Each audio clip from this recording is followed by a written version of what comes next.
Ministar omladine i sporta Vanja Udovičić na konferenciji za novinare povodom stupanja na snagu novog zakona o sportu utorak 16. februara kao jednu od glavnih prednosti novog zakona o sportu istakao je poboljšanje svakog oblika rada sa decom kao zdravu bazu od suštinske važnosti za srpski sport.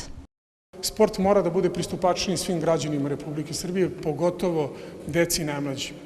I mislim da u jednoj velikoj meri zakon se i bavi pitanjem kako da olakšamo budžet jedne porodice, kako da olakšamo ulazak svih novih subjekata u sistem sporta, što nam jeste cilj da proširujemo bazu, jer ne možemo očekivati velike svetske rezultate naših sportista i naših ekipa ako nemamo jaču i širu bazu. I upravo smatramo da neke norme koje od danas stupaju na snagu, glavni i osnovni cilj imaju da olakšaju budžet porodica i da daju mogućnost da motivišemo roditelje da uvedu svoju decu u sistem sporta, a da i oni sami krenu da se bave rekreacijom i sportom.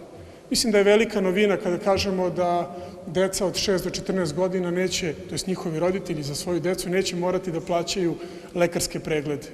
Kada to pretočimo u novčana sredstva, to je od 800 dinara do 12.000, što su do sada porodica morala da izdvoji sredstva za pregled dece, za pregled svih u sistemu sporta, a to se radi 2 puta godišnje. Pa to je već jedan ogroman pomak kada pričamo o olakšanju budžeta. Kad kažemo o visini članarine, koja je uvek tema svih razgovora, ono što prepisujemo za maloletne sportiste jeste da ne sme da bude veća od 10% od prosečnog primanja u Republici Srbiji.